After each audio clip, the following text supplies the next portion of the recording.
അല്ല, വാസ്തവത്തിൽ ഇതുവരെ ഞാനിന്നിവിടെ എത്തിയത് നിങ്ങൾക്കറിയാം, ഉമ്മൻചാണ്ടി സാറിൻ്റെ കബറിടത്തിൽ വന്ന് അനുഗ്രഹം തേടിക്കൊണ്ടാണ് ഞാനിന്നിവിടെ എത്തിയത്.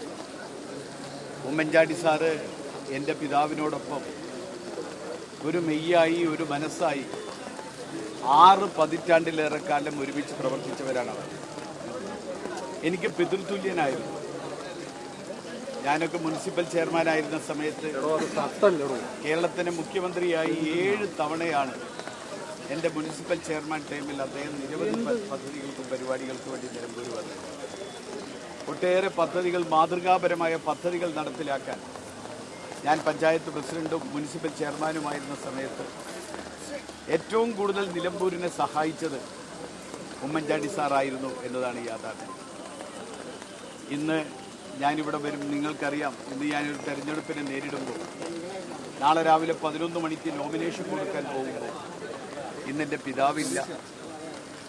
അതേപോലെ എനിക്ക് പിതൃതുല്യനായ ഉമ്മൻചാണ്ടി സാറും ഇല്ല. അതുകൊണ്ട് തന്നെ ഈ 2 പേരുടെയും എൻ്റെ അനുഗ്രഹമുണ്ടെങ്കിൽ എനിക്ക് ഈ തെരഞ്ഞെടുപ്പ് പോരാട്ടത്തിൽ വലിയ ഊർജ്ജമാണ്.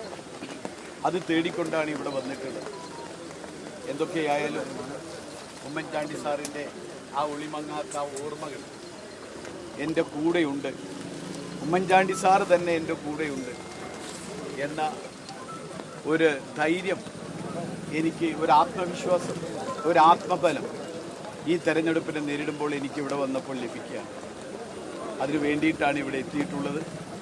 നിലമ്പൂരിനെ സംബന്ധിച്ചിടത്തോളം തെരഞ്ഞെടുപ്പ് പ്രചരണ രംഗത്ത് ഞങ്ങൾ വളരെ മുന്നിലാണ്. തെരഞ്ഞെടുപ്പ് പ്രഖ്യാപിക്കുന്നതിന് മുൻപ് തന്നെ എല്ലാ മുന്നൊരുക്ക പ്രവർത്തനങ്ങളും പൂർത്തീകരിച്ച് ഇന്നത്തോടുകൂടി ബൂത്ത് കൺവെൻഷനുകൾ കൂടി പൂർത്തീകരിച്ച് നാളെയും മറ്റന്നാളും സ്ക്വാഡ് പ്രവർത്തനം ആരംഭിക്കുകയാണ്. അത്രമാത്രം ഞങ്ങൾ മുന്നിലെത്തിയിരിക്കുകയാണ്.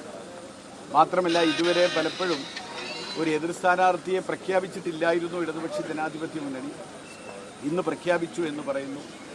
എന്തായാലും ഒരു എതിർ സ്ഥാനാർത്ഥി കൂടി വരുമ്പോഴാണ് ഒരു ആവേശം സത്യത്തിൽ വരുന്നത്.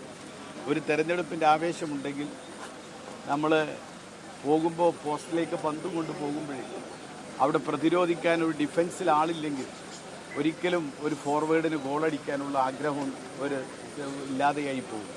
എന്തൊക്കെയായാലും ഒരു നിലമ്പൂർ ഉപതെരഞ്ഞെടുപ്പിൽ ഏറ്റവും കൂടുതൽ ചർച്ചയാവുന്നത് കേരളത്തിലെ ഈ 9 വർഷക്കാലത്ത് ദുരിതപൂർണമായ, ദുസ്സഹമായ ഈ ഗവൺമെൻറ്റിൻ്റെ നയങ്ങൾ, ദുരിതപൂർണമായ കേരളത്തിൻ്റെ അവസ്ഥ, നിലമ്പൂരിൻ്റെ അതുപോലെ തന്നെ വികസന മുരടിപ്പ്, ഇത്രയും കാര്യങ്ങൾ പ്രധാനമായും ഈ തെരഞ്ഞെടുപ്പിൽ ചർച്ചയാവും. എന്തായാലും ഒരു നല്ല വിജയം, കഴിഞ്ഞ 2 ടേമായി നഷ്ടപ്പെട്ട UDFന് നഷ്ടപ്പെട്ട നിലമ്പൂർ വലിയ ഭൂരിപക്ഷത്തിൽ തിരിച്ചു പിടിക്കാനാവും എന്ന് തന്നെയാണ് വിശ്വസിക്കുന്നത്.